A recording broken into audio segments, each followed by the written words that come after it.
দর্শক স্বাগত সমকালের Facebook page এবং ইউটিউব চ্যানেলে। আমি সিকান্দার আলী আপনাদের সঙ্গে আছি ক্রিকেটের সর্বশেষ আপডেট নিয়ে। আপনারা ক্রিকেটের অনেক ঘটনার সঙ্গে জড়িত এবং সাক্ষী।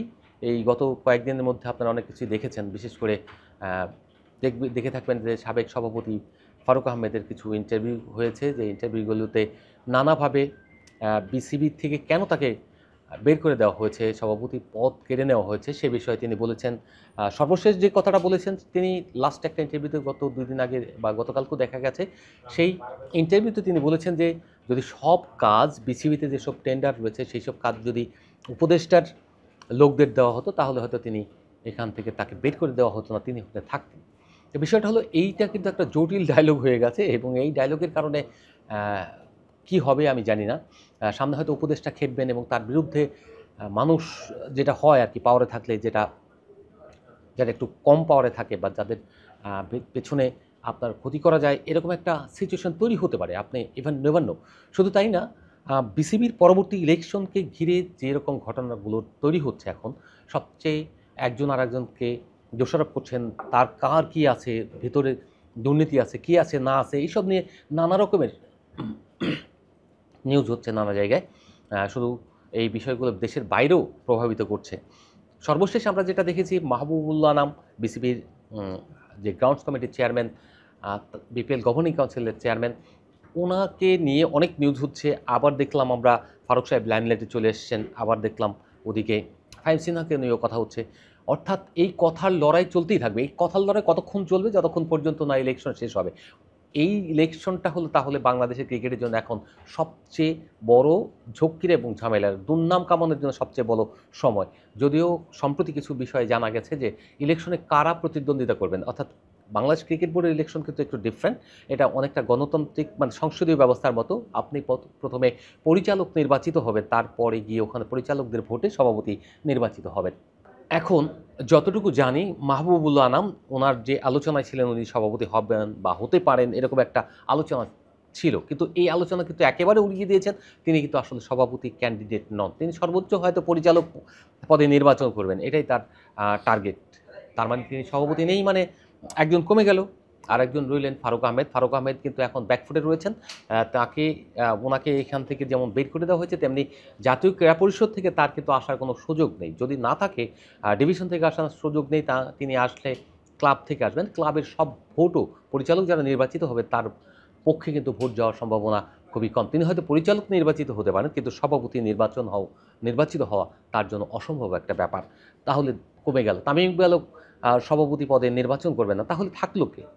আমি একমাত্র ক্যান্ডিডেট দেখি আমিনুল ইসলাম বুলবুল, যিনি এনএসসি কোটায় পরিচালক হয়ে আসবেন এবং তাকে পরবর্তী জাতীয় নির্বাচন পর্যন্ত হয়তো ক্যারি করা হবে।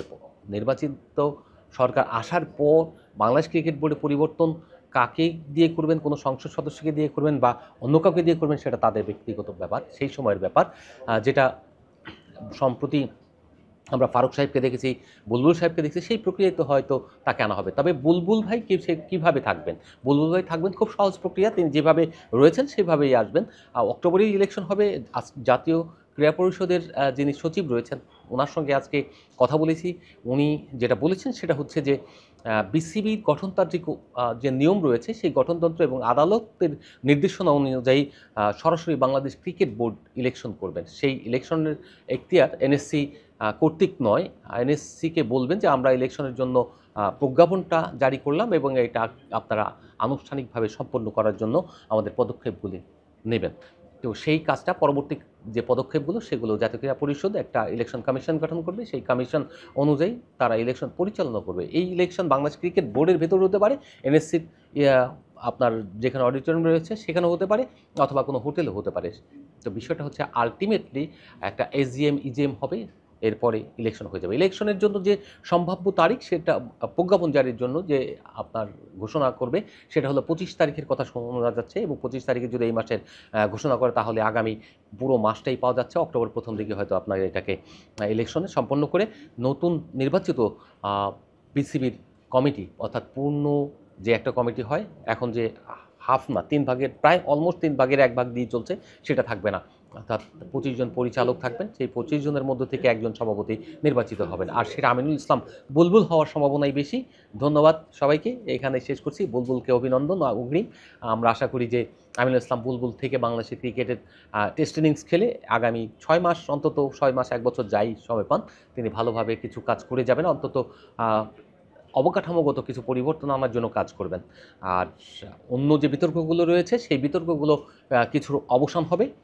বিশেষ করে বর্তমান যারা পরিচালক রয়েছেন তাদেরকে ঘিরে তারা সভাপতি হতে পারেন কিংবা ভেতরে থেকে মেকানিজম করতে পারেন। এই যে সবার ভিতরে শঙ্কা, এই শঙ্কা থেকে যেন তারা মুক্ত হন এবং তারা যেন নির্দ্বিধায় নিজেদের প্রস্তুতি নেন এবং সেই চেষ্টা করেন, তাহলে ভালো করবেন হয়তো। আর সবচেয়ে বড় যে বিষয়টা এখন এখানে ব্যবসায়িক কিছু বিষয়গুলি চলে আসতেছে। অনেকেই হয়তো এখানে আসবেন বা ক্লাব কিনবেন, ক্লাব দখল নেওয়ার চেষ্টা করছেন ভোটের নিয়ন্ত্রণ নিতে, যাতে আপনাদের অনেকে, যেমন আমরা দেখেছি গাজী গ্রুপ প্লাস অন্য যারা রয়েছেন, বিভিন্ন বাণিজ্যিক দিক থেকে লাভবান হওয়ার জন্য এইসব উদ্যোগ নিয়ে থাকেন। সেই উদ্যোগ যদি এবারও চলতে থাকে, এভাবে যদি হয়, তাহলে ভবিষ্যৎ বাংলাদেশের ক্রিকেটের বাণিজ্যিক যেটা বিপিএলের 28 কোটি টাকা পেমেন্ট হয় মিডিয়া রাইটস বিক্রি করে, টেলিভিশন সম্প্রচার সত্ত্ব বিক্রি করে, সেই 28 কোটি টাকা 10-20 কোটি টাকায় নেমে আসতে পারে, যেটা বাংলাদেশের জন্য আসলে ভালো ইঙ্গিত না। তবে এটাকে যদি এই রকম মানে সিন্ডিকেট মুক্ত করা যায়, তাহলে বাংলাদেশের ক্রিকেটের বাণিজ্যিক ভ্যালু বাড়বে এবং ভবিষ্যতে বাংলাদেশের ক্রিকেট আরও ভালো হবে। আর সেই জন্যই একটা ফেয়ার ইলেকশন হওয়া উচিত, ভালো একটা নির্বাচিত কমিটি আসা উচিত। আর ভালো নির্বাচিত কমিটি এলেই কেবলমাত্র এই সিন্ডিকেটের বাইরে গিয়ে একটা ভালোভাবে নিজেরা যদি টেলিভিশন করে সেই ক্ষেত্রে হতে পারে। আবার না হলেও আপনার যারা যেসব এজেন্টস রয়েছে দেশি বিদেশি, তাদেরকে কাজে লাগিয়ে